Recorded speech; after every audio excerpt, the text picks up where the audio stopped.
Hey Teresa, have you finally found a place to live yet? Or are you still mooching off mom and dad? I'm only asking because I'm planning to bring Philip to meet mom and dad next week. I was really hoping you'd be out when we came so there wouldn't be any awkwardness. How come you haven't found a place yet? Mom and dad are getting really uncomfortable with you still being there. Ugh, I know. I'm gonna leave as soon as I can, but it's not that easy. And I'm still having trouble wrapping my head around everything that's happened. Now, what do you mean? Wrapping your head around what? To start with, how about that you, my own baby sister, stole my fiance from me? Or how about all the horrible things you accused me of doing to make me out to be the villain and justify what you did? I'm just still in shock over everything. Oh, please, get over it already. You're getting treated like a villain because you are the villain here. Only someone who knows that they've done something wrong complains about being called out on it. That makes no sense at all, Abriel. What are you even talking about? I make perfect sense. I didn't force Philip to fall in love with me. It just happened. What was I supposed to do? You're so mean to him and nagging all the time about responsibility and other boring things. It's no wonder he didn't really want to marry you. Of course it's all your fault. You may have everyone else fooled, but of all people, you can't fool me. You threw yourself down the stairs and then told everyone that I pushed you even though I was nowhere near you at the time. All I did was tell the truth. I sprained my ankle really bad in that fall. It's pretty heartless of you not to care at all. Of course I care, but it was your own carelessness that made you fall. And then you took advantage of the fact that there was no one around to see to blame it on me. I don't understand how mom and dad can believe such an obvious lie. And somehow you were able to use it to paint me as this horrible person and steal Philip from me too. I did not. Philip was already mine by then. He loves me, so of course he was on my side. Is there anything else you need me to explain to you? It seems like you don't have anyone left to be on your side. It would be best if you just disappeared now, okay? No, believe me, I understand that. Not one person is willing to see you for who you really are. You know what? I'm done with this.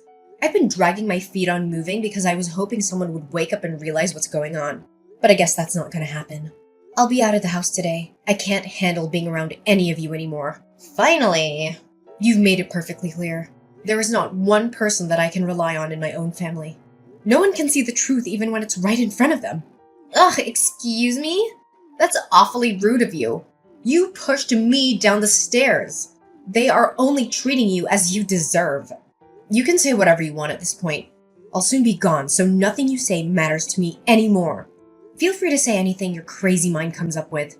I'm packing my stuff up now, so leave me alone. Hey, are you finally gone yet? I made an appointment with an apartment manager to view an apartment. Okay, good. You should be out really soon then. It won't take you long to pack, right? It's not like you have anything of value to pack. I have already packed up everything I need to take with me, thanks to someone sneaking into my room and stealing a bunch of my stuff. What? I did not. I didn't steal anything. I only took what you said I could have. It's your fault for buying clothes and stuff that don't look good on you. I'm way prettier than you, so it makes sense that I take it all off your hands. I said someone stole from me. I never accused you of anything. Oh, thank you for the confirmation though. I doubt it'll change anything, but at least I have proof of your theft. Oh my god! Ugh! You are so annoying! Just get out already! I'm leaving now. Good. I'm so glad I don't have to deal with you anymore. Finally, nothing is in my way. Oh, one more thing, Abriel. Philip has blocked my number, so I need you to deliver a message for me. What? If he doesn't return the $3,000 that he borrowed from me by the end of the month, I'll take him to court over it. What? What? $3,000? Oh, he knows how to get the money to me already, so if you could just give him that message, that would be great, thanks. If he has any questions, he can send them through you or unblock me and ask for himself. That's ridiculous. Why would he borrow money from you? He works at a major company and makes good money. You barely make enough to live on. There's no way this is true. You're making stuff up because you don't want to let him go. I'm not, and I can prove it. I have a written promise from him to pay it back. Yeah, whatever. You don't have anything. Look, I honestly don't care whether you believe me or not. Just give him the message, okay? I'm sure he'll tell you why he borrowed money from me if you ask him. I'm not telling him anything. Just stop. This isn't a funny joke. It just makes you look desperate and pathetic. Whatever. It's up to you. I'm leaving now. I really hope I never have to return to this place again. Goodbye, Abriel.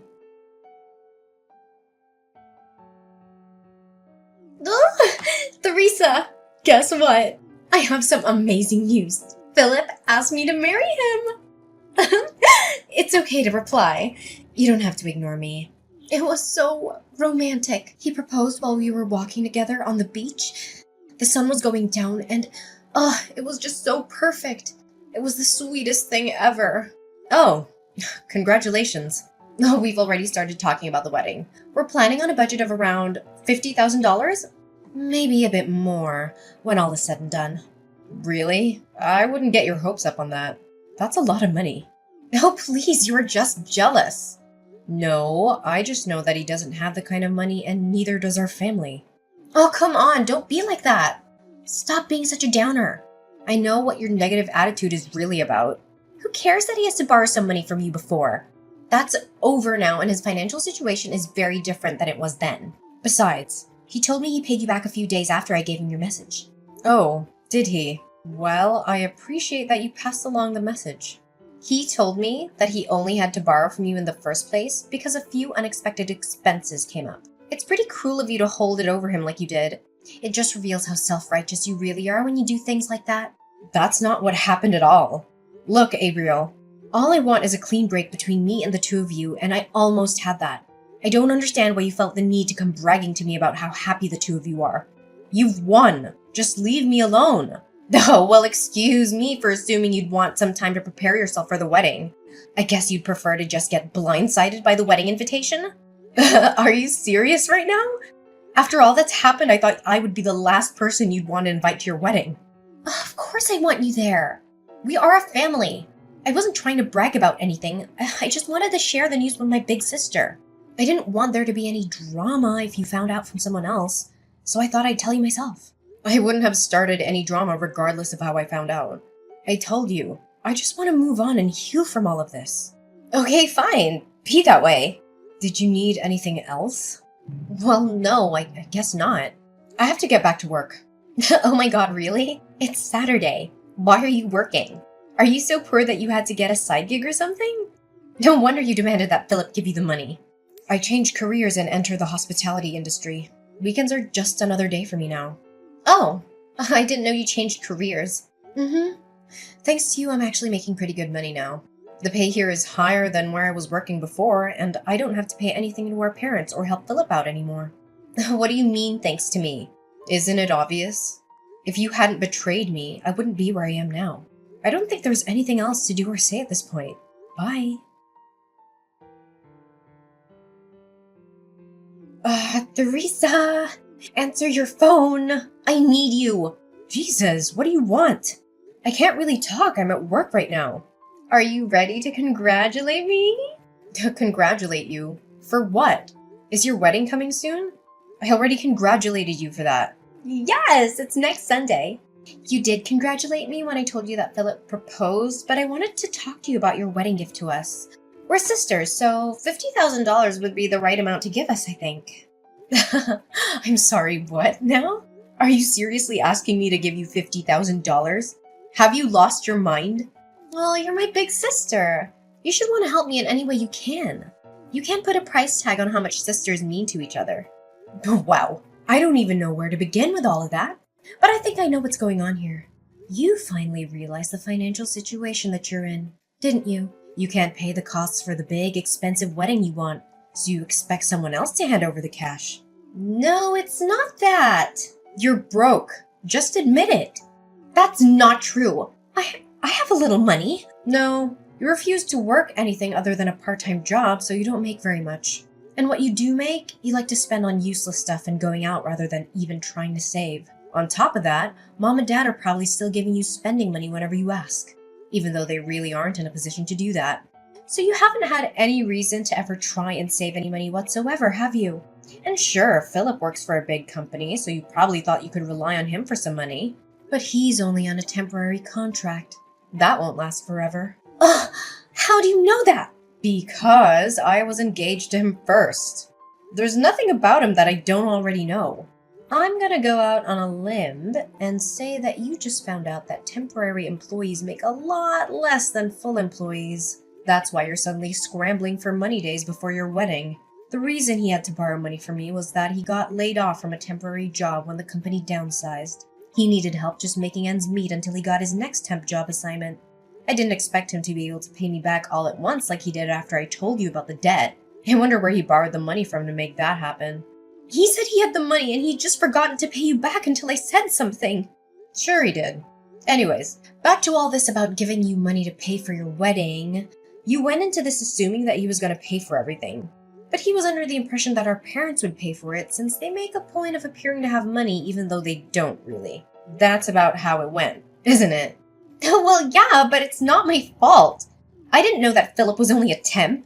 I thought he had a really good salary as a full-time employee, so I never doubted that he would be able to take care of it. You are more to blame than I am. Why didn't you tell me if you knew he wasn't making that much? I had no idea. I feel so lied to. I told you about it when I was engaged to him.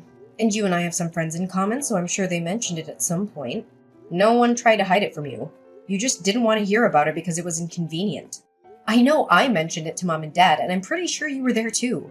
I told you guys about how he decided not to get married until he was offered a full-time position. But I guess you weren't listening because you were already making plans to stab me in the back. Ugh! You still should have told me! It doesn't matter that he chose me over you. How could you just let me think he had a high-paying job when that's not the case? That's basically the same as robbing me. I didn't know I was with someone so poor that he couldn't even afford a proper wedding. You're a grown woman. Do you really need your big sister to treat you like a child and tell you every little thing? Neither me nor Philip ever made his job status a secret. If you really didn't know, it's because you weren't paying attention. You're really going to try and blame me. Why are you being so mean? If the two of you didn't have a conversation about this before now, that's a problem for the two of you. Not me, not Mom and Dad, no one. Just you. And you're the one that stole him from me in the first place. Anything having to do with Philip became your problem when you did that. At that point, his problems were no longer any of my responsibility. That doesn't change anything! And on top of that, you accused me of pushing you down the stairs and made me out to be a criminal. I was forced to move out because of you. There's no point in trying to point the finger at me. This is 100% your own fault. No, it isn't. You are to blame too. In case it wasn't clear enough, I will not be giving you any money. Not for your wedding or any other reason. No, Teresa, please. I'm your sister. You should want to help me out. Even if I wanted to, I don't have that kind of money to throw around. Please, I'll do anything. If we can't pay for it by Sunday, the wedding will have to be canceled. We've already invited so many people, and it would be so embarrassing to have to cancel at the last minute. Besides, I don't even have enough money for the cancellation fee if it came to that. We have nothing. Please help me just this once. You never have to hear from me again if you don't want to. If you help me, I'll be a better sister. I promise I'll be there for you always. Oh, please, Teresa! After our last conversation, Abriel continued to call and message me, even enlisting our parents and Philip to do the same. Abriel argued that I shouldn't hold a grudge against her and should help her with the wedding expenses. Philip even suggested that we get back together, but in the same conversation, he had the audacity to ask me for money. My parents asked me to come back home, but they also asked for money, so I don't believe their intentions were sincere. Since switching to working in the hospitality industry, I've been making more money. However, it still wasn't enough to give Abriel what she demanded, even if I wanted to. I ended up changing my phone number because they refused to stop harassing me for money. A friend of mine who's still friends with Philip told me that he was cut off from his family when they found out what happened. They didn't like the idea of him trying to squeeze money out of someone through marriage. In the end, I'm glad that I didn't end up marrying him and being forced to rely on him for the rest of my life. I heard that they were only able to pay for half of the cancellation fee for the wedding. My parents ended up having to sell their house for almost nothing because they couldn't keep up with it anymore. My parents and sister moved into an apartment together, but they fight almost every day. The neighbors are constantly complaining about them, so there's a chance they'll be forced to move again. Good riddance.